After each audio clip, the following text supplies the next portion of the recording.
প্রায় 15টা বাংলাদেশ জোড়া দিলে যত বড় এলাকা হবে, নবীজি সাল্লাল্লাহু আলাইহি ওয়াসাল্লাম এত বড় এরিয়া বিজয় করে, খেলাফত প্রতিষ্ঠা করে, ইসলামী রাষ্ট্র ব্যবস্থার সকল এ টু জেড সব বিধানগুলো বাস্তবায়ন করে তারপরে নবীজি দুনিয়া থেকে বিদায় নিয়েছেন। নবীজি বলেন, আনা খাতামুন নবিয়্যিন ওয়া লা নাবিয়্যা বা'দি, আমি যেহেতু শেষ নবী, আমার পরে আর কোন নবী আসবে না। তাহলে শেষ নবী যখন চলে গেলেন, এখানে পরবর্তীতে দুটো শূন্যতা সৃষ্টি হবে। কয়টা শূন্যতা? দুইটা শূন্যতা। একটা শূন্যতা সৃষ্টি হবে নবুয়তের শূন্যতা, আরেকটা শূন্যতা সৃষ্টি হবে নেতৃত্বের শূন্যতা, রাজনৈতিক নেতৃত্বের শূন্যতা সৃষ্টি হবে। এই হাদিস থেকে স্পষ্ট বোঝা যায়। তাহলে এই দুই শূন্যতা পূরণ হবে কিভাবে? নবুয়তের শূন্যতা পূরণ হবে কিভাবে? রাজনৈতিক নেতৃত্বের শূন্যতা পূরণ হবে কিভাবে? নবী করিম সাল্লাল্লাহু আলাইহি ওয়াসাল্লাম শুধু প্রশ্ন রেখে যান নাই, বিধান তিনি রেখে গিয়েছেন। নবুয়তের যেই শূন্যতা সৃষ্টি হবে, সেই শূন্যতা পূরণ হবে কিভাবে?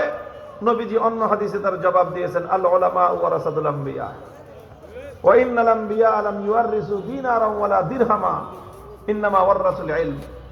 আলেমগণ নবীদের উত্তরাধিকারী হিসেবে, ওয়ারাসাতুল আম্বিয়া হিসেবে, ইলমের ধারক বাহক যারা হবেন, তারা নবীদের নবুয়তের মাধ্যমে উম্মতকে তারা যে নির্দেশনা প্রদান করতেন, উম্মতকে যে গাইডলাইন দিতেন, সেই গাইডলাইন নবীর পরে দেওয়ার দায়িত্ব হলো উম্মতের আলেম সমাজের। যারা এলেমকে ধারণ করবে, এলেমের মাধ্যমে নবুয়তের শূন্যতা পূরণ হবে। রাজনীতির নেতৃত্বের শূন্যতা পূরণ হবে কিভাবে? তাহলে নবীজি ওই হাদিসেই বলেছেন, ওয়াসায়াকুনু খুলাফাউ ফায়াকসুরুন, আমার পরে উম্মতের মধ্যে খলিফা হবেন। আমার পরে কি হবে? খলিফা হবেন। খলিফার বহু বচন হলো খুলাফা। আমার পরে একের পর এক খলিফা আসবেন, অনেক খলিফা আসবে এই উম্মতের, যারা এই উম্মতের রাজনৈতিক নেতৃত্ব সামাল দিবে। খলিফা, খলিফা এই উম্মতের জন্য আল্লাহ প্রদত্ত এক মস্ত বড় নিয়ামত।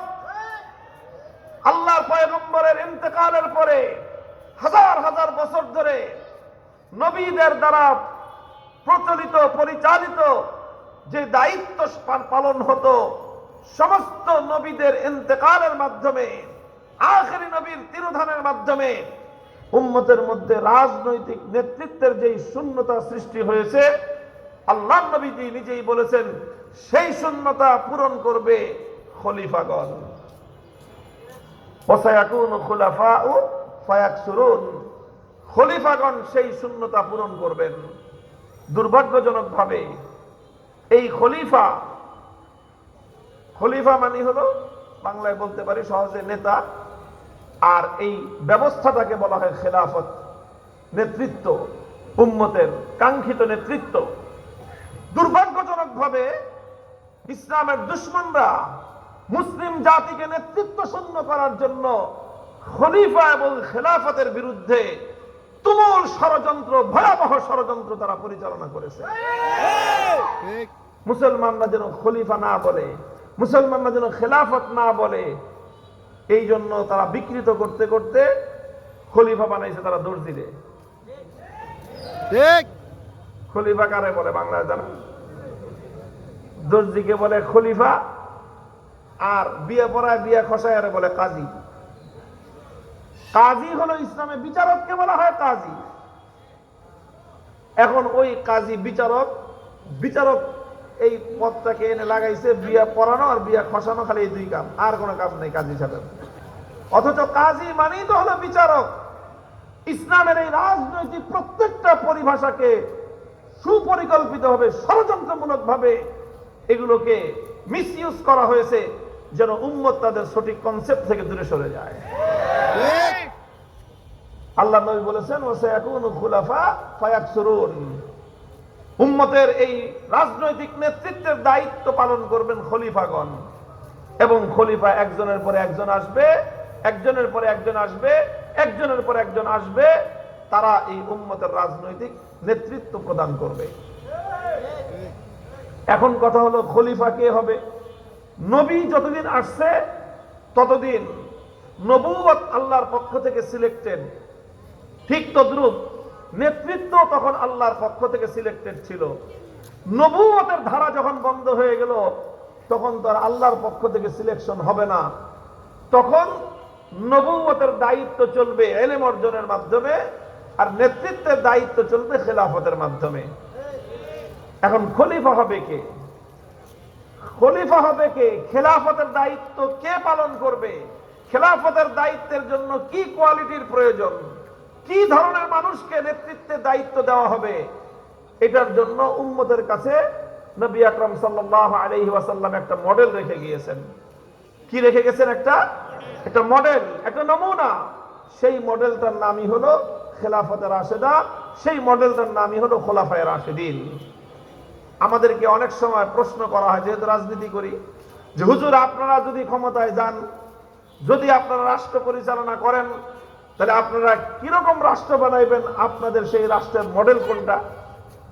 পেঁচাইতে থাকে, খালি ঘুরায় গাড়ায় কোনোভাবে ভারত পার করে পাকিস্তান পার করে সীমানার ওই পারে নেওয়া যায় কিনা এই ফোন দিয়ে আটে। বুঝেন না এই কথা?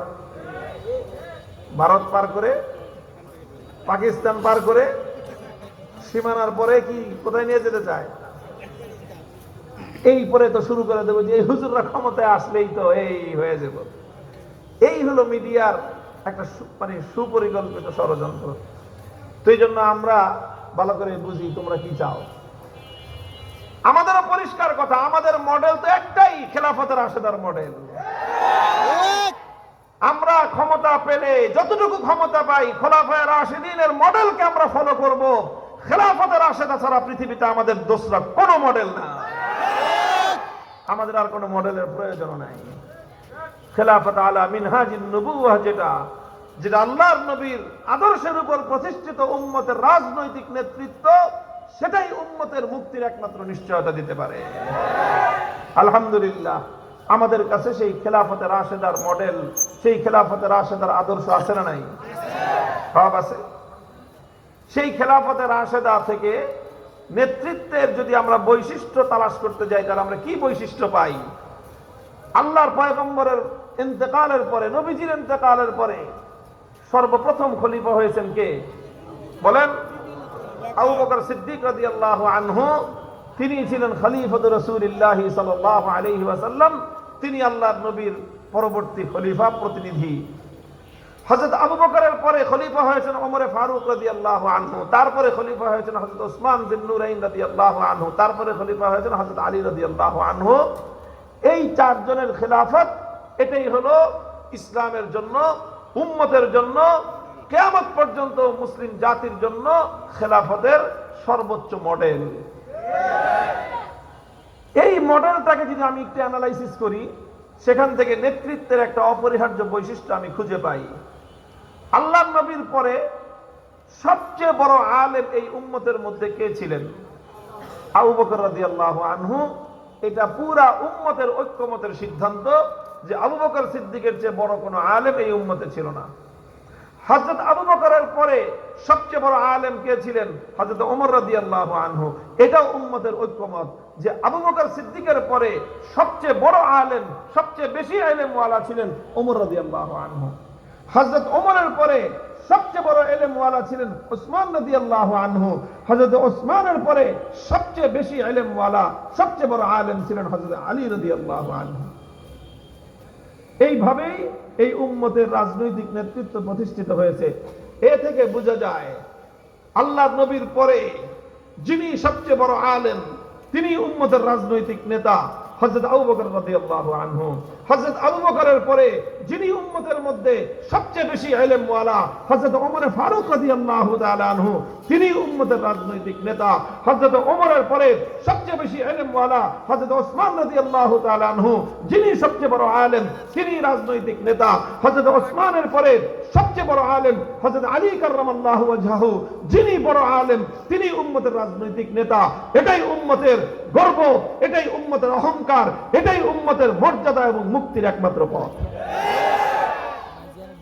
এলেম ছাড়া কোরআন এবং হাদিসের এলেম ছাড়া যেই নেতৃত্ব, এই নেতৃত্ব কাফের মুশরিক বেঈমানদেরকে উন্নতি দিতে পারে, সম্মান দিতে পারে, সমৃদ্ধি দিতে পারে। কিন্তু যারা আল্লাহকে বিশ্বাস করে, ইসলামকে বিশ্বাস করে, সেই বিশ্বাসী ইমানদার সম্প্রদায়কে এলেমহীন নেতৃত্ব কোনোদিনও মুক্তি দিতে পারে না। এটা আরেকটা বিষয় আল্লাহ পাকের, এটা আমার শেষ কথা, যে অমুসলিমরা যেইভাবে জগতে সমৃদ্ধি এবং উন্নতি অর্জন করে, মুসলিমরা সেই পথে হুবহু সমৃদ্ধি এবং উন্নতি অর্জন করতে পারবে না। আল্লাহ পাকের নীতি এটা, যে মুসলমানদেরকে যদি মর্যাদা সম্পন্ন জাতি হতে হয়, মুসলমানদেরকে যদি বিশ্ব দরবারে মাথা উঁচু করে দাঁড়াতে হয়, মুসলিম জাতিকে যদি বিশ্ব দরবারে সমৃদ্ধ জাতির পরিচয় নিয়ে বাঁচতে হয়, মুসলিমরা যদি বিশ্ব দরবারে আত্মমর্যাদাশীল জাতি হতে চায়, তাহলে তাদেরকে অবশ্যই এমন নেতৃত্ব নির্বাচন করতে হবে, যেই নেতৃত্ব জাগতিক অন্য সকল জ্ঞান গরিমার পাশাপাশি কোরআন এবং হাদিসের এলেমের দ্বারা সমৃদ্ধ হবে। সেই নেতৃত্ব ছাড়াই উম্মতের মুক্তির কোন রাস্তা নাই। আলহামদুলিল্লাহ, উম্মত আজ অনেক ঘুরপাক খাইতে খাইতে খাইতে খাইতে খাইতে খাইতে সেই উম্মত আবার আগের জায়গায় দাঁড়িয়ে এসেছে, ফিরে এসেছে। এই উম্মত এখন আমার দেশ, আপনার দেশ, আমরা এই জাতি সেটা করতে পারি বা না পারি, পৃথিবীতে আল্লাহ পাক রব্বুল আলামিন উম্মতের মধ্যে এমন লোক তৈরি করে দিয়েছেন যারা তাদের জাতির জন্য, তাদের দেশের জন্য এমন নেতৃত্বের কোয়ালিটি তারা ফাইনাল করে ফেলেছে। সেই দেশে, সেই জাতির জন্য সবচেয়ে বড় আলেম যিনি হন, তিনি সেই জাতির নেতা হন। ঠিক। এবং তাদের সেই ওলামাদের নেতৃত্বের মাধ্যমে সেই জাতি আজকে বিশ্ব দরবারে সারা দুনিয়াকে টেক্কা দিয়ে বিগত 4 বছর, 4.5 বছর ধরে সারা দুনিয়াতে অর্থনৈতিক উন্নতি এবং সমৃদ্ধির ক্ষেত্রে বিশ্ব রেকর্ড তৈরি করেছে। তারা ইনশাআল্লাহ আবার বিশ্ব রেকর্ড তৈরি করেছে, শুধু ধর্মীয় উন্নতি নয়, জাগতিক উন্নতির দিক থেকে, অর্থনৈতিক উন্নতির দিক থেকে। আলহামদুলিল্লাহ। ভালো থাকবেন। মুহতারাম হাজিরিন, আমি করব না, আমি আপনাদেরকে এই পর্যায়ে এসে একটা পরামর্শ দিব। হাল্লাকুম ফিল ফালাহি ওয়ার রুশদ ওয়া আন ইয়াসবুতা লাকুম মুলকুকুম। শুনে যাই, হে আমার জাতি, আপনারা কি, আমরা সম্মিলিতভাবে কল্যাণ চাই? চাই। আমরা সম্মিলিতভাবে উন্নতি চাই? আমরা সম্মিলিতভাবে সমৃদ্ধি চাই? চাই। আমরা সম্মিলিত জাতি হিসেবে অপমান, লাঞ্ছনা, গঞ্জনার এই দিনগুলো পেরিয়ে সম্মান এবং মর্যাদা নিয়ে পৃথিবীতে মাথা উঁচু করে বাঁচতে চাই? চাই। যদি বাঁচতে চাই, তাহলে অবশ্যই আমাদেরকে আল্লাহর রাসূল বর্ণিত, আল্লাহ প্রদত্ত নেতৃত্বের মূল কোয়ালিটি মেইনটেইন করেই নেতৃত্ব নির্বাচন করতে হবে। আমি এটা বলবো না যে শুধু আলেমরাই নেতৃত্ব দিবেন, এটা বলবো না।